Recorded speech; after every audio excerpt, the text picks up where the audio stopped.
Salut à tous, je suis ravie de vous retrouver dans cette nouvelle vidéo et aujourd'hui on va parler alphabet puisqu'effectivement tout bon cavalier et principalement tout bon cavalier de dressage se doit de connaître par cœur l'ensemble des lettres du manège. Vous le savez, autour d'une carrière ou d'un manège, quelle que soit sa taille, vous allez retrouver des lettres qui sont toujours dans le même ordre, peu importe l'endroit où l'on monte. Elles nous servent tout simplement de repères pour effectuer des figures, donc il est bon de savoir où sont placées ces lettres et je sais pour être passé par là que c'est un vrai calvaire de les apprendre. Alors quand on est cavalier, qu'on monte en cours, c'est pas indispensable, on peut toujours relever la tête et chercher un peu où sont placées les lettres, mais rapidement ça peut devenir indispensable de les connaître par cœur, surtout comme je vous l'ai dit lorsque l'on est un cavalier qui sort en dressage, puisqu'effectivement toutes les reprises, tous les textes de dressage où l'on vous décrit tout simplement les figures à réaliser durant cette reprise vont être notés à une lettre bien précise et il faudra réaliser l'exercice à ce point précis. Bref, ça devient rapidement un indispensable à connaître et alors comment faire pour les apprendre? C'est difficile à comprendre et difficile de s'en souvenir, mais je vous promets qu'avec cette vidéo là vous allez déjà y voir beaucoup plus clair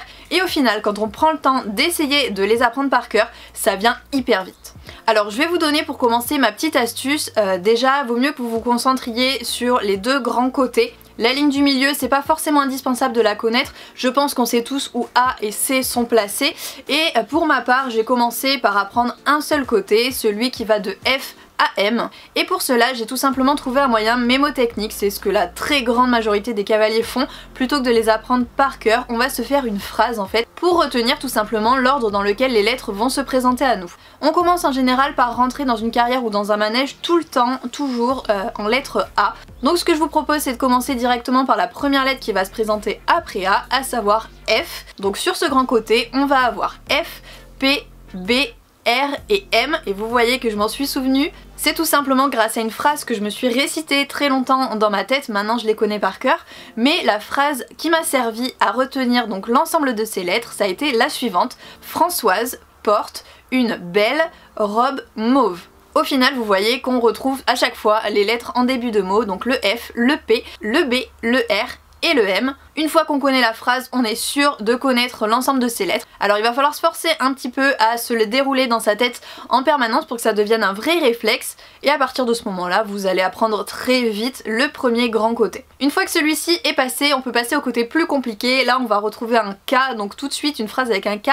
C'est pas vraiment ce qu'il y a de plus facile à maîtriser, alors là il va y avoir des phrases diverses et variées que vous allez pouvoir vous mettre en tête. Karine va embrasser son homme ou Karine va étriller son hongre.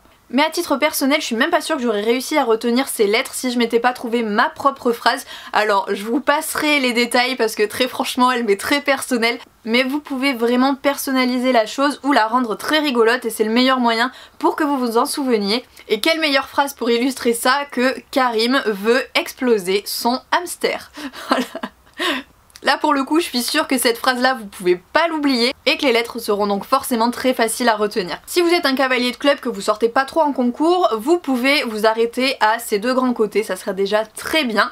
Après si vous voulez en apprendre davantage et vraiment être incollable sur toutes les lettres, il va y avoir sur la ligne du milieu des lettres également. Alors elles ne sont pas représentées physiquement puisque vous comprenez bien que planter des piquets, des poteaux avec des lettres inscrites dessus au milieu de la carrière, c'est pas forcément ce qu'il y a de plus pratique. Parfois vous allez les retrouver écrites sur les lettres des grands côtés en fait. Vous allez avoir par exemple E avec écrit en dessous en tout petit X, ça veut dire que la lettre du milieu, sur la ligne du milieu, entre E et B, ça sera X.